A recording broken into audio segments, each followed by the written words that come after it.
எந்த கொம்பனாலும் திமுகவை தோற்கடிக்க முடியாதுன்னு முதல்வர் சொல்லியிருக்காரு. முடியாத போது பேச வேண்டிய அவசியம் இல்லையே. இப்ப யாருமே என்னை வீழ்த்த முடியாதுன்னா நான் தெருவில் நின்றுட்டு எவனுமே என்னை வீழ்த்த யாரோ வாங்கடா அப்படின்னா நீ பயந்துட்டான்னு அர்த்தம்.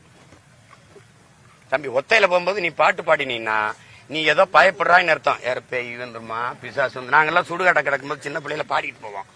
அந்த மாதிரி எந்த கொம்பனாலும் வீழ்த்த முடியாதுன்னா எப்படி?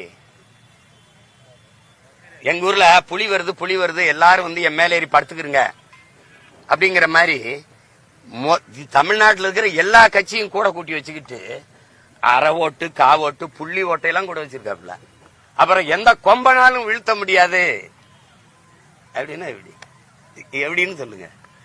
வீழ்த்த முடியாதுன்னா துணிவா இருக்குது, அவ்வளவு வலிமையா இருக்கிறோம், அமைதியா தான் இருக்கணும். ஆழ்கடல் போல இருக்கணும், ஓரக்கடல் போல வந்து அலையா அடிச்சுக்கிட்டு சல சலன்னு சத்தம் போட்டு கூடாது. இது ஒரு பேச்சு. எந்த கொம்பனாலும் வீழ்த்த முடியாது எங்களை அப்படின்னு.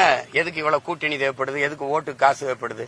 ஒரு தலைவன் பேசும்போது காசு கொடுக்காமல் கூட்டம் மக்கள் இந்த தலைவன் என்ன பேசுறான், இந்த தலைவனை பார்க்கணும்னு ஒரு பேரார்வம் கொண்டு கூடுற ஏதாவது ஒண்ணு காட்டுங்க. என்ன பேசுறான்னு கேட்டு தலைவர் பேசிட்டு இருக்கும் போதே எந்திரிச்சு போகுது. நேத்து உங்க மாநாட்டிலே பாதி பேர் போயிட்டான்.